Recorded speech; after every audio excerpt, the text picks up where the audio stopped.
Welcome to History Hack. If you didn't know by now, we are the revolution. That means we're sharp, witty, lots of fun, but it also means that we're essentially the peasants in Les Mis huddled round a table in the corner of the bar with no money. If you enjoy the show, please do support us. We have a Patreon account by which you can donate a small monthly sum in appreciation of what you're hearing. Alternatively, we have Ko-fi, in which you can just do a one-off donation as a thank you if you particularly enjoy a certain episode. Either way, we massively appreciate all of your support. Hope you enjoy the show. Hello and welcome to today's History Hack. I am over the moon today and I have invited nobody along with me because I could have done. But when you find out who the guest is, you'll realise that there was no point because they would literally just have been a third wheel sitting there unable to get a word in edgeways because my awesome chum, Alexander Larman, is back. Yay, hello. Hello, it's so nice to be back for the third time. Yeah, book three.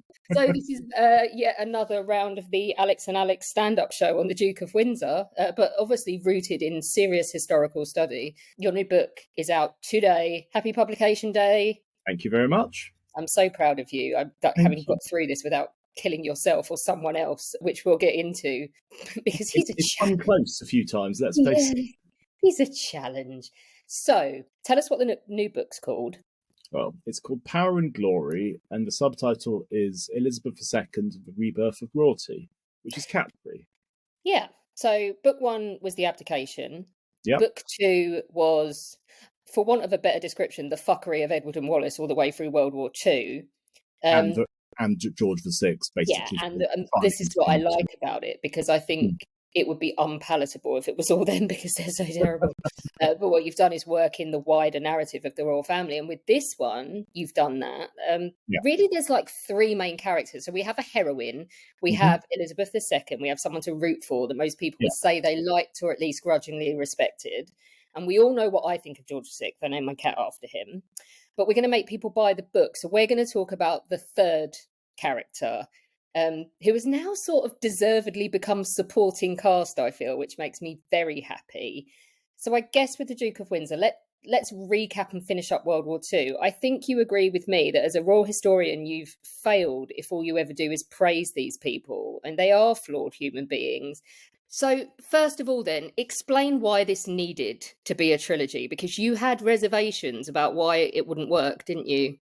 Yeah, well, I mean, I remember saying to you around the time we were talking about Windsor's at War that I approached Crowning Crisis as a one-off standalone book because back then, this was like 2020 that came out, I didn't really see myself as a royal writer, royal historian, a royal commentator. I saw myself as somebody who wrote about people. And written about, decadent poets like Lord Rochester and Lord Byron in the past. Writing about the Duke of Windsor didn't seem that much of a shift. And I thought to myself, I mean, all my books up to that point have been about people, quite often quite extreme people in quite extreme situations. So that was the motivating factor with that. But I realised when I finished writing it, there's too much good stuff to pass up. So Windsor's at War, which was a very fun book to write. I'm really proud of that book, really happy with that book.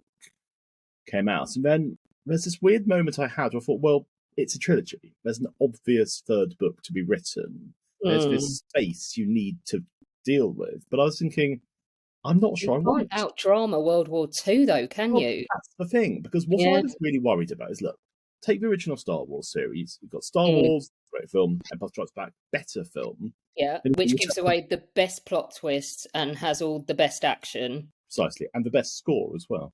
And then you've got... Isn't that where they introduced the... Imperial March, which actually is basically the Duke of Windsor's theme tune, if you think about it. Yeah, but the Rage Against the Machine version. Okay. But then you've got, Return of the Jedi, which is Ewoks. And I did not want to write the royal equivalent of the Ewoks. So I actually had this conversation with my editor in which I said, well, I'll do the book for you, but I'm a bit worried about it because I just don't see the story. I see, the individual incidents. I see that you've got the royal wedding, so you've got coronation, so you've got the death of George VI. But I was thinking, both the other books, because I've always seen books in cinematic terms. I always saw them in terms of twists and reversals and all the rest of it. With this one, what's the drama, what's the interest, what's the intrigue. It's like what's the last scene as well. So the Yeah, crowning crisis is him walking off into nowhere like he yeah, deserves. yeah, And then the World War II and the victory yeah, is that one, and him being bereft and sulking on a Caribbean yeah, island. yeah, So that's what you're looking for, isn't it? What is the big ending that isn't furry little midgets running around a yeah. forest? Well, this one, I mean, spoiler alert, it's got 3 separate endings. It's got the death of George VI, it's got the coronation of Elizabeth II, and it's got the Duke of Windsor and Wallace basically realising that they're done for the rest of their lives and that they're never going to have any influence or any power ever again.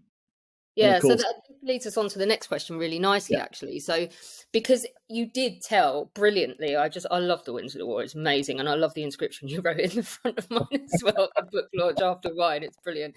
mm, It wasn't just them, because I think they're quite unpalatable, and yeah, I don't think you don't root for them. You don't no, want them to win. no, So you wound it in with the wider story of the royal family at war. yeah, You've done that again, so and brilliantly. I love that Elizabeth II's kind of the heroine, isn't she? yeah, And so yeah, I love that aspect of it, and I love the aspect. You know how I feel about George VI. I named yeah, my cat after him, but we're going to make people buy the book to read those story arcs. yeah, And we will stick with what we've done from the beginning with your appearances on History Hack, which is to talk about his nibs, yeah. who sort of deservedly become more supporting cast, like you say, by the end of World War Well, II.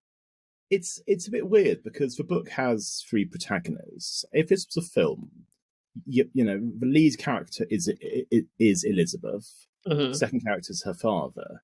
Then you've got the list of all the supporting cast. Then you've got and the Duke of Windsor, because he's And completely Sophie crucial. Phillips. He's completely crucial to the book, completely crucial to the narrative.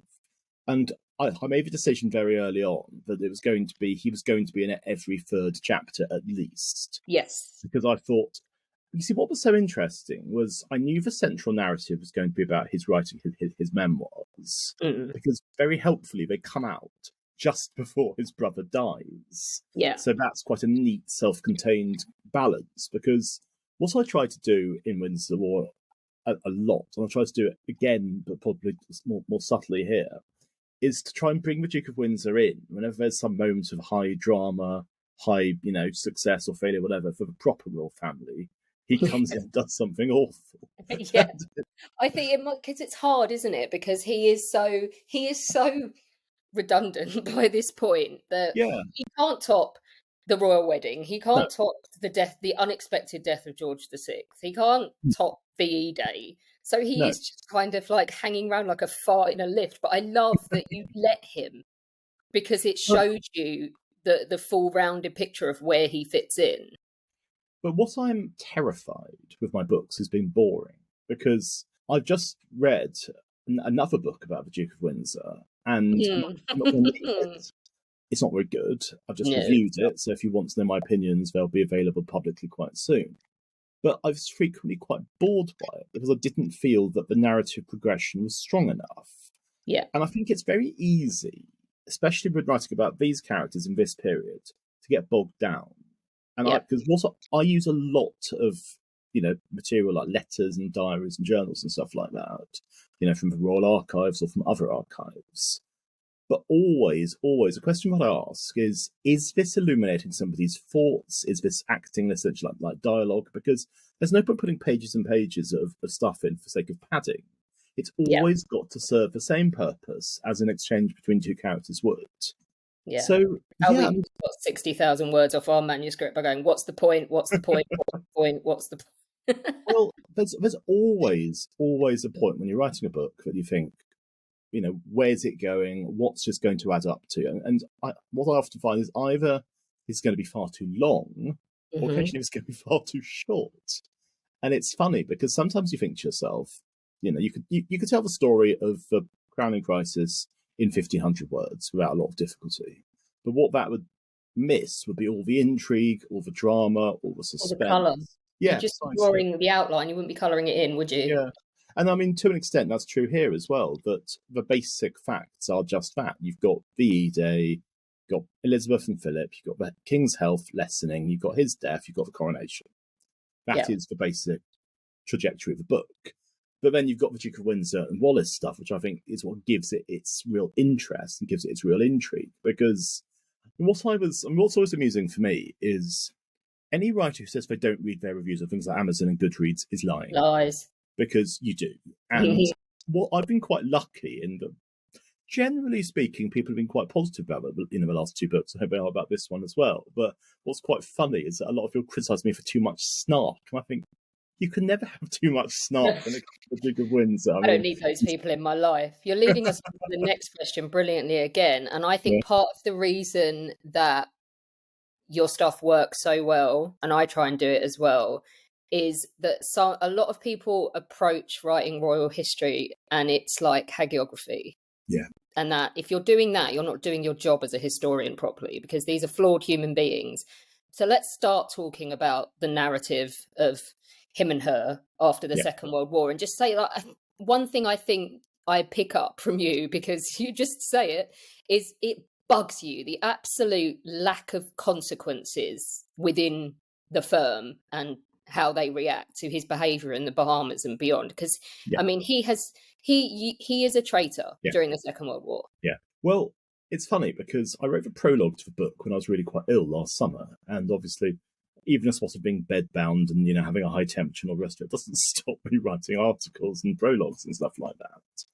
And I suppose that because I was a bit ill, I was thinking to myself, I'm not going to hold back, because what I did on the first two books was I wanted it to be the case that, because a lot of people who buy my books love the royal family, and that's great, and I'm really happy. But I also want people who are died in the war Republicans who hate the royal family to buy my books as well.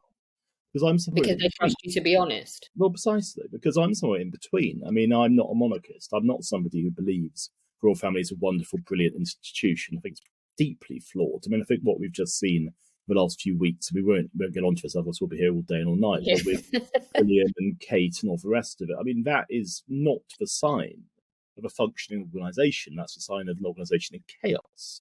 But then you go back, and I think what was probably better stroke worse about the 1940s and 1950s was that there was a basic understanding that whatever you did as a member of the royal family took you away from any kind of moral or legal reckoning. So the Duke of Windsor, and possibly was, possibly not, depending on which way you look at it, they should have been, well, he should definitely have been, in Holloway Prison during World War II for being a traitor. He should have been next to Oswald Mosley and Diana Mitford. I have absolutely no doubt about that. But he couldn't be, because he used to be king.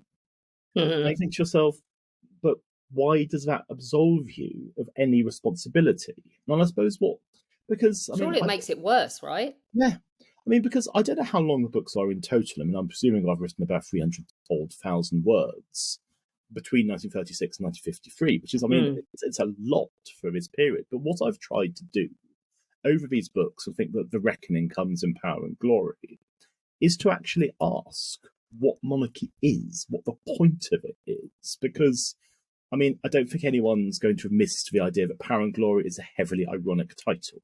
There is no power. There's no power, there's not much glory. So it was very much the case that what I wanted to do, I mean, the epigraphs of the book, one of them is the Walter Bagshot one, about how you cannot let in light upon majesty. And it's all about the sense for me that if you have this royal family that has essentially been made redundant by circumstance, but you've got Attlee, you've got the Labour government, you've got the sense that, the war's over, the war's been won, but now the peace has to be won as well. What do you do next? And so I think the difficulty is that the Duke of Windsor, to me, is like, he's almost like this almost satanic figure. He's this sort of tempter of everyone who he comes into, except, of course, he's too stupid and too selfish to actually tempt anyone. Because, I mean, he isn't the baddie that you think he is, not because he isn't that bad. He is that bad, because he's too stupid and too privileged to actually go off. Because it's interesting, actually, because there are clear antagonists in the second book. I mean, obviously, you've got Hitler, who is the antagonist. No one's going to go, well, I don't mind him. He's a definite villain. But then in this one, I mean, it's about the Duke of Windsor is the antagonist, and especially towards the end. I mean, there's a chapter which I'm exceptionally proud of, which is essentially chapter 16, where he would have addressed the Publishers Books Association about this memoir he wrote, A King's Story. And there's this speech, which would have been the big speech that he would have given. And he wasn't allowed to give it, ostensibly because his brother was ill, but in fact because it would have been so scandalous and so difficult that those around him just thought, no, he can't be allowed to do that. And so he was stopped. But I was just very struck by the fact that he would have ended this speech. And as I said, his brother's practically on his deathbed. His country's fallen apart. Everything has gone wrong. And he's talking about Wallace and saying, oh, I feel that this book is in its last chapters a romance. And then he actually would have had the gall to have said, but as for myself, I hope that, we could have lived happily ever after. And you think, the level of delusion is just. Speaking of, so I mean, Holloway Prison, like you say, but he goes on in the after years, doesn't he, to write about himself in the Second World War. How bad is it?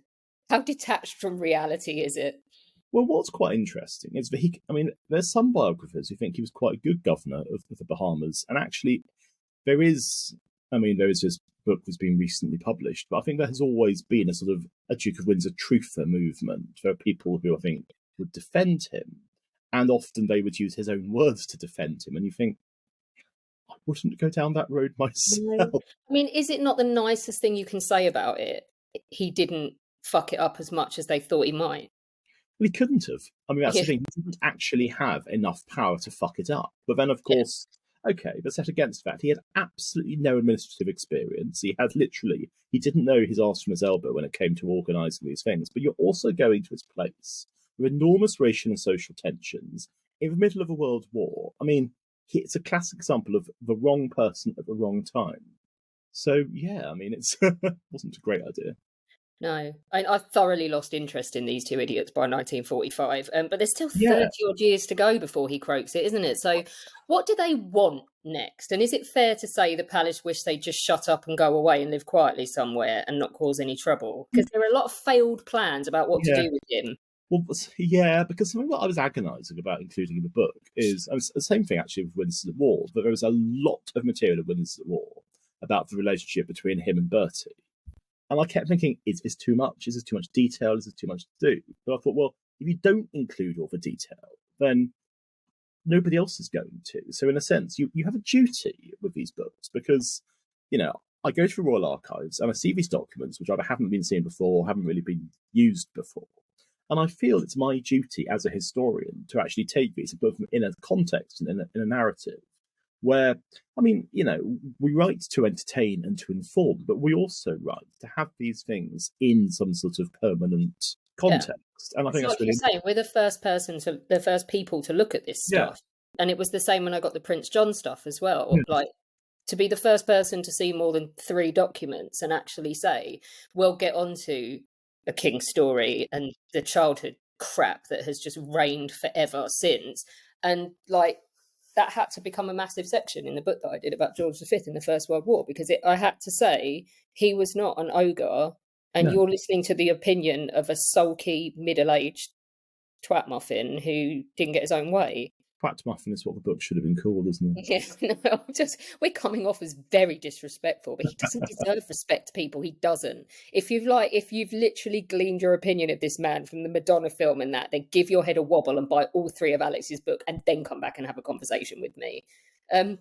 Because what's quite interesting, I think, is that because I have mixed opinions about a lot of royal historians, because I feel they are too respectful. I feel that they come at their starting point as being that the royal family is a wonderful, brilliant institution and must be praised at all costs. Whereas I don't see why it should be. I don't see why any institution should be regarded like that, apart perhaps from a national trust. But I feel that if you're going to take that attitude, then I think that would actually make you as poorly disposed towards the Duke of Windsor as I am, and that we would actually meet in the middle, because those people would see the Duke of Windsor as a traitor to his own family. Because I don't really see him as a traitor to his family so much as his country. I mean, I see him as somebody who betrayed everybody.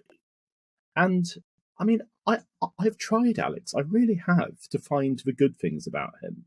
Yeah. Although I think I tried harder in the crowning crisis because Oh yeah, he has a wearing effect, doesn't he? By the time you get into the 1930s and you're reading it, yeah, you realise, like you say, like I met about three people that knew him so far, and like I would always couch it with, look, so far I've only looked up to the end of the First World War. He's very young, he's very immature. I'm sure he grew up, and they will all say that all of them said no.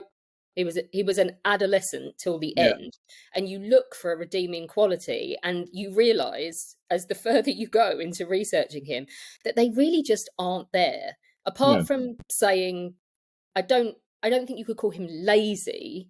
I think if he was given a job to do, certainly again, I haven't gone all the way to the end like you have. Like I say, by 1945, I've just lost the will to live with him. yeah. But I think he could have just handed off all the jobs he was given in the First World War, and he didn't. He didn't. I mean, So I guess that's the nicest thing I can say. the nicest thing you can say about him, I think, in the period that the trilogy spans, is that, yeah, you're right, he wasn't lazy. He was many, many things, but he was actually happiest when he was occupied Hmm. because he got so bored.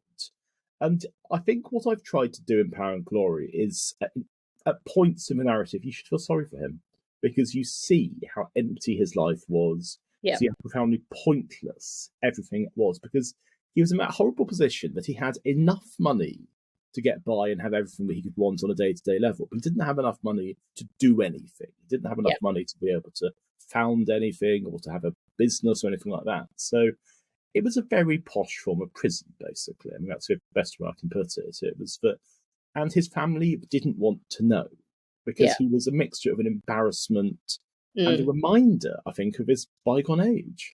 But then you get reminded, don't you, of the complete self unawareness that got him there. What did he think was going to happen? What did he? The thing. Let's talk about after the Second World War. He has Yeah. complete delusions. He wants to go. He wants a role in America. No. Well, he wanted to become a kind of roving ambassador, but it wasn't going to be a conventional ambassador with an ambassador's job. I mean, he'd write these letters in which he'd say, "I see myself as a kind of person who can have a nice house with a good table and a nice library. People can come and meet and discuss matters of importance." And you think, on the one hand, that isn't a bad idea. I Yeah. mean, in those quite febrile years after World War II, Anglo-American relations were up and down. It would not The have been the problem is you worst. can't trust him when he opens his mouth. So why would you let him do that? But the problem is he was the wrong person. Yeah. And also, I mean, he's stupid. If he That's was what, just going to have the wine poured and yeah, entertain, yeah. fine. He thought he was smarter than he was, and that's a No, dangerous thing. stupid. But what's so interesting for me is I've read God knows how many of his letters now, and I feel that if I could be like a chat GPT version of Duke of Windsor, I would know what to write in a Duke of Windsor letter because the tone is always the same. It's that mixture of faux bonhomie, faux friendliness, but always with him in charge of whoever he's writing to. Yeah. Often it's letters to his mother, who's weirdly sycophantic. Yeah, and then Mixed with there's like all, an undertone of woe is me as well. yeah, mixed with all the stuff about, oh, isn't the world awful? Oh, socialism's brought the world to its knees, blah blah blah. And you can see that although he doesn't write explicitly about Hitler or about Nazism, there's always a slight sense, well, we should never have got involved with them. We should have fought the Russians instead. We should have fought communism. Hmm. And I mean, it's annoying because what you want to do, and time and effort and all the rest of it precludes this, but you want, in a sense, to write two separate books because remember, David Uranovich reviewed Crowning Crisis in the Times. It was quite a nice review, but what Uranovich said is, if you're going to write a book about 1936, don't write about the abdication crisis. Write about Battle of Cable Street. Write about the Jarrow March. Write about what's going on instead. And he has a point, but obviously that's not the story I'm telling.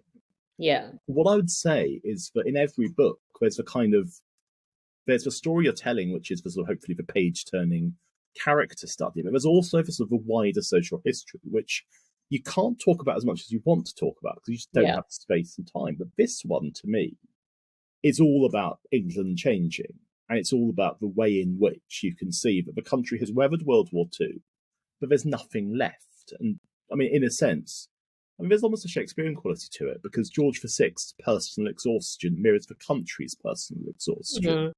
Mhm. But I mean, how do you write this and not make it depressing? Because the Yeah. I mean, but You've when got a you, wedding, it's fine. yeah, You've got a love story in there. People yeah, love it. But it's like you say, it's like a fresh start. Like you say, there's yeah, nothing left, and everybody has to begin again. And I yeah. think that exacerbates his self-pity. So what do they do with him? Well, the thing is that he's just sort of shunted about from pillar to post, Yeah. and he goes off to America. He comes back to Britain. Of course, what's interesting is that during the war and immediately after the war, his returning to Britain was always seen as a kind of, when you see all these dozens of letters about what an awful thing it would be, but actually, for quite a lot of this period, he's just coming back and just minding his own business for a few months, because actually, which is not so much his being having learned his lesson, it's more that no one cares anymore, because there's a Yeah, really, you see it, don't you? Like the yeah, first time, it's like, what are we gonna do? And then yeah. by the end of the book, no one's even noticing him coming and going. But what's so interesting is you can see that with the King's Story publication, I mean, the book was obviously a massive bestseller because of who he was, but it's a bit like the same thing with Prince Harry. I mean, Harry did no promotional events apart from a couple of interviews. He did no signings. He did no in conversations. He did nothing that any normal author would be expected to do. And the book was the biggest non-fiction bestseller of decade, century, or whatever. So, I've said this 100 times, say 1,000 times. Parallels between Spare and A King's Story are astonishing. Yeah. Because in both cases, you've got this deluded man-child who fell madly in love with this woman who basically manipulated him. Egged on by a narcissist. Yeah. And they fucked off from their country, and then they wrote these pitiful, whinging memoirs, obviously written by somebody who had much more literary talent than they did. Which And then that's like going to be the peak, isn't it? Once you've yeah, said it all, yeah. what do you do then? Well, it's like, look at Prince Harry. I mean, he's got his law cases to be getting on with, and he's got quite a few to fight. So that's probably this year, next year, maybe the year after as well. But he's got his Invictus Games. Mm.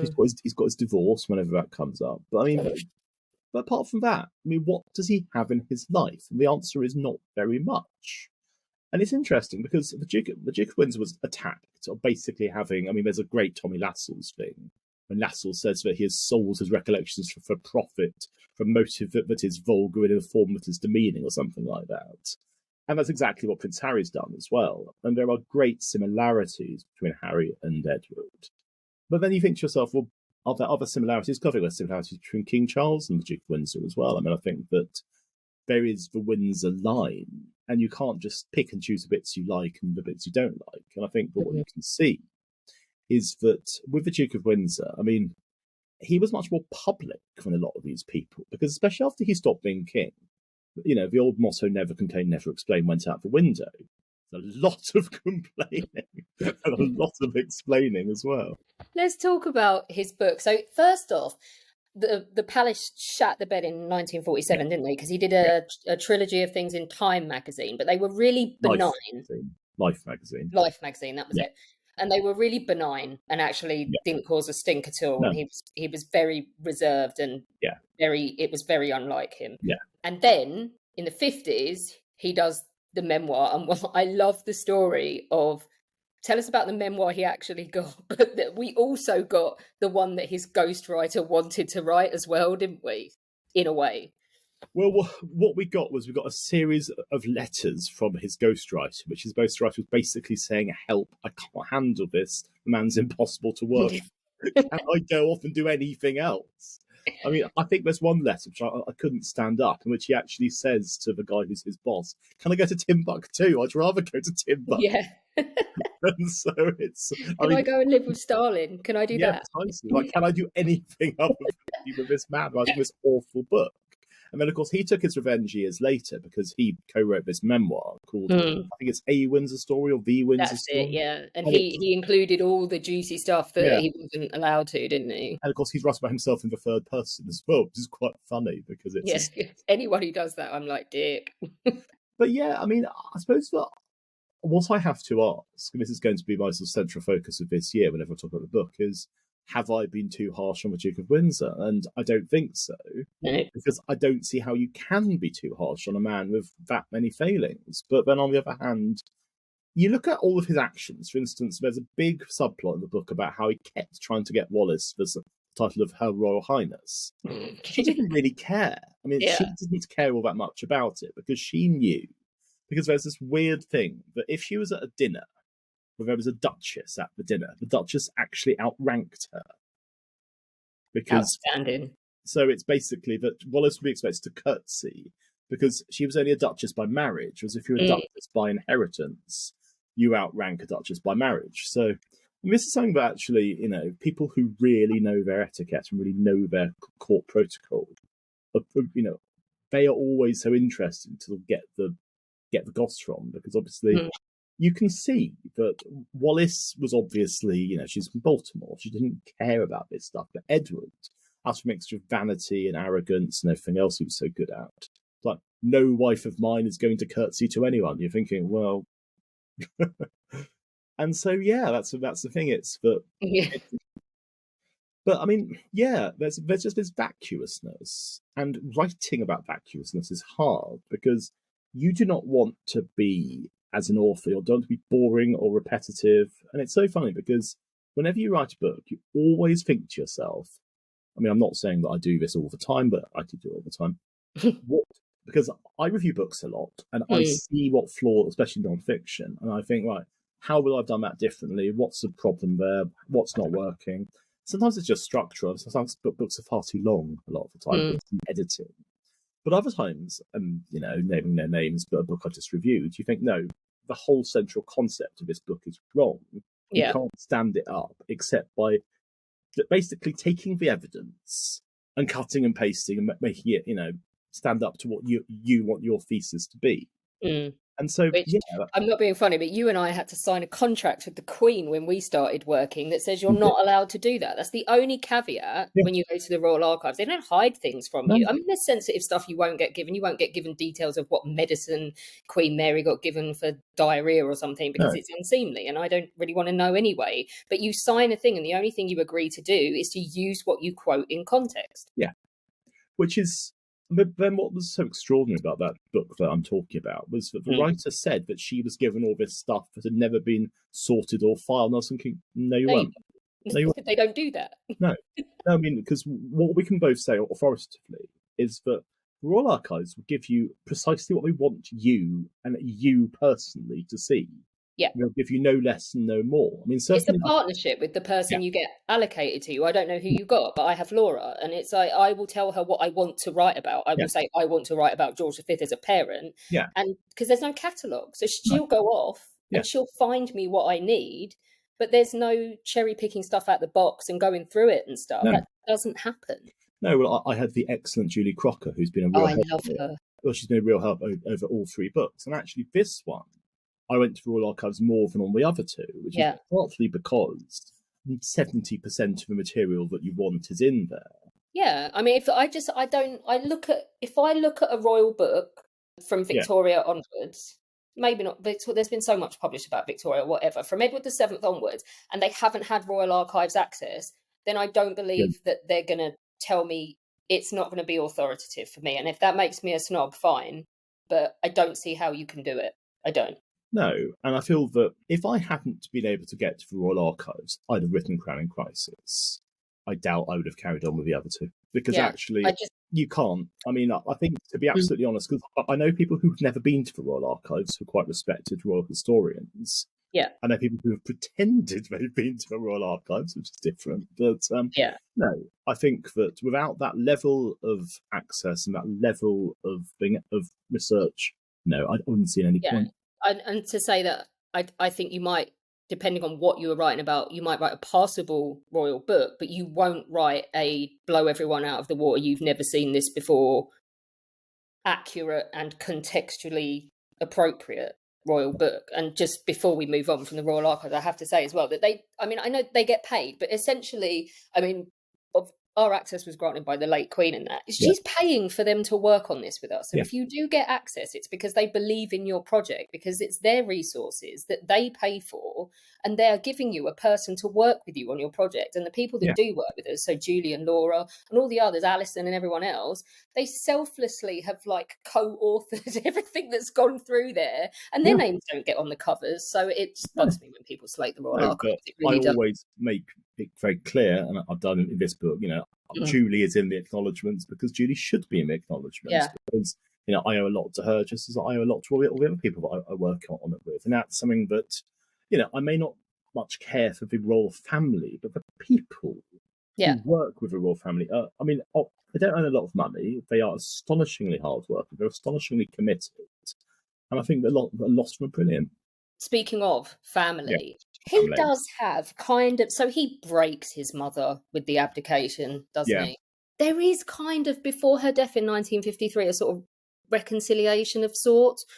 Was it proper, and did they have a functioning relationship or did she just stop pretending he didn't exist? Well, there's loads of letters between the two of them, actually, again, in the Royal Archives, which I was going through, and they're quite interesting. I mean, I used them very sparingly because there isn't a smoking gun here. I mean, there aren't the sort of letters you'd find that I used in Windsors at War, where he's really laying into her and really giving her the full both barrels treatment.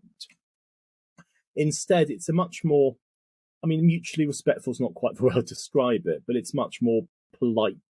But of course, that's all blown out of the water when he's talking about, his behaviour when she's about to die and after she dies is so appalling. But then you would expect nothing less, would you? I don't think, well, considering how he behaved when his brother died in 1919, and he said to her, well, he's better off because he was just like an animal anyway. And I think that was the one time, isn't it Bertie that says, if you ever say anything like that to our mother again, you'll have me to deal with? Like, if you've pissed off Bertie enough to make him angry, then wow. But then it's interesting because you can really see there's that letter that Bertie wrote to Edward and then toned it down because Tommy Lascelles just said you can't send that. But the absolute anger. And what's so great is you can see in the archives, you can see the letter, then you can see where it's been scored out and it's all been, crossed out. And then you can see where it's been revised and toned down. It's literally all there. But yeah, you can see that Bertie, he was pushed to the end of his tether by his brother. And understandably so. You have changed his life. And so, with something that he didn't want, but he's done it because he's a better man than you are. You've changed the lives of his children, his grandchildren. Yeah. You have fundamentally altered his whole family's existence, and you've been completely tone deaf, rude, and insulting when you've done it. The fact that he didn't at some point knock him out always astounds me. There is never a proper reconciliation there, is there? No, there was the relationship. They barely saw each other in the last few years. There was one meeting when George was on his deathbed, and there's no recollection, there's no record of what happened in that meeting. But apart from that, there was very little contact for the last few years. Yeah, and at that point as well, you've done what you've done, and he's had to make the best of it. And I don't really hold it against him. I think just ignoring him is the kindest thing that Bertie could have done. No, absolutely. So as for the people that thought so much of him, because he was like the Playboy Prince, wasn't he? And we've already mentioned that by the end, people don't even notice him coming and going because he's just kind of, the glamour's gone, isn't it? And he says he's not flying around. He's not dressing up as a Red Indian, which is hideously racist now. And he's not like globe trotting, and he's just a shriveled old man, isn't he? And so, how does that affect him? The fact that because I think, again, parallels. I just want to be left alone and live like a normal person, but please notice me. Well, what's interesting for me is that people have said to me already, and I'm sure people will say again, would you write another book about the 20th century royal family? And I was thinking about writing about cultural figures in the era of the Queen and how she affected them and vice versa. Then I ditched that idea because I thought that's not actually a strong enough story, and you end up writing about slightly random people. Individual chapters, isn't it? Yeah, no, I was going to call it the era of Elizabeth. No, but that's not happening anymore unless something dramatic changes. So I think this will be unless we change dramatically, my last 20th century royal book.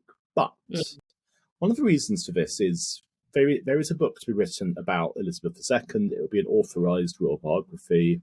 I can think of the kind of people who are going to write it, and it's not going to be me, that's for sure. Yeah, exactly. And until that's written and done, no one's going to get a look in. Somebody younger to do it, because the kind of people who would kill to write that kind of book, you don't want them writing it. Years and years and years, and actually, you probably do need somebody in their 40s now, rather than in their 70s. Put it out there that Giles Brandreth is not your guy. No, I don't know who will be. In all seriousness, because the problem is, Alex, is that there's not that many younger royal chroniclers, and I can't imagine why that would be the case. But I think it's because, you look at the sort of people who are writing books about the royal family, and they are of a certain age. Yeah. And we're not, but we're far too flippant, sarcastic, and yeah, non-establishment for well, the I job. mean, I think I know who it's likely to be. It's probably going to be William Shawcross, because he's not ancient, and he's done the one about the Queen Mother, and he's got the interest, he's got the contacts. I mean, I don't know if it's been offered to him. I don't know if he wants to do it, but he would seem to me the obvious person. I don't know if you can think of anyone you could see doing it. It's just if they go for someone like Andrew Marr, isn't it? Didn't he do one on Queen Elizabeth as well? But Marr's not. I mean, because you want a really safe pair of hands who's completely au fait. Because also, I mean, someone like Shawcross would know everybody. Because if you're going to write the official biography of the Queen, you would have to go and interview basically every single living person who knew her, and you need to start. I mean, you need to have started now, because obviously a lot of them are going to be dying off. So anyway, that's a by the by. But what I would also say is, I probably wouldn't write another book about the royal family of the 20th century, because there's no more to say. I mean, there's the life of the Queen, there's her life with Philip, which obviously many people, including Tessa Dunlop, have written about very well lately, and but there's also the fact that the Duke of Windsor and Wallis's lives after 1953 are not interesting. No. But 20 years of them basically just pissing around the world, Duke's trying to sell his recollections to anyone who'll pay him a check. Then he gets throat cancer, then he dies. Wallis basically goes to pieces and lives in squalor in this house in Paris until she dies in 86. There's no story. I mean, there's absolutely... I mean, it's awful, because I hope this book does well. I hope people enjoy reading it. But if somebody comes to me and says, write about the last 20 years of Edward and Wallis, I just say, I can't, because there isn't anything.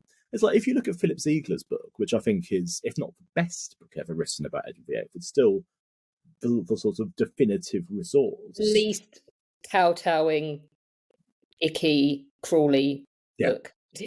Until you, but that's the thing. I mean, Ziegler was robust, something that comes through. But I mean, the period that I'm describing in Power and Glory, he deals with in about 20 pages, and then the rest of the life is summed up in about 10. I mean, it's really, there's not very much for a biographer to talk about, and I think that there are still letters that exist. I mean, there is still material, but it would just be so unutterably depressing and one-note and boring, because there was no particular relationship with Elizabeth II.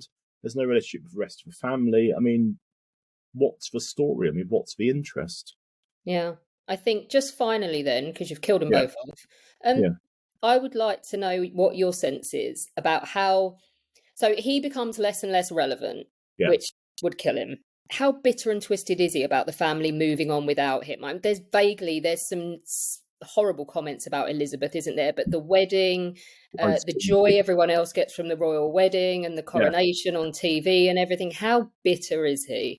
Oh, he's so bitter, because the trouble is that he's like the nasty old aunt at a wedding, nasty old spinster aunt who sees everybody else being happy, and he's not happy, and he just feels like he doesn't want to see everyone else happy, because he doesn't think people deserve to be happy. I mean, he's not happy. I mean, that's the thing. There is no point in any of the books that I look at his life and I think, apart from when he's reunited with Wallis, that even their wedding is this weird, miserable, tiny affair. There's hundreds of press outside and about 10 guests. I've said it before. He's incapable of being happy. Yeah.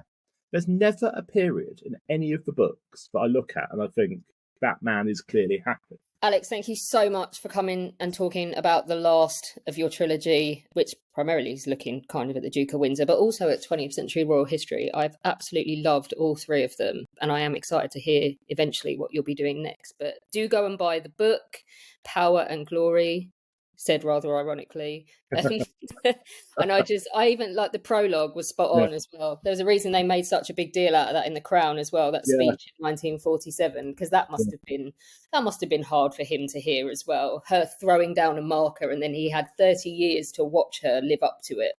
No, I know. It really is awful, isn't it? Yeah. But go and buy it because it's awesome. Alex, thank you so much. Thank you. Our incredible guests give us 45 minutes of their time to join us and talk about their work or their new book. This is just a small taster. As a result, we have launched our very own bookshop on bookshop.org, where you can find our guests' latest books, you can support them, and you can support us on History Hack. 10% of every sale via our bookshop supports the podcast and allows us to keep going and bring you more top-of-the-line guests. You can find our bookshop at bookshop.org/shop/History Hack, or search for us in the shop section. Thank you so much for your continued support. We really appreciate our listeners and supporters. So make sure you get down to the bookshop and grab yourselves a new book.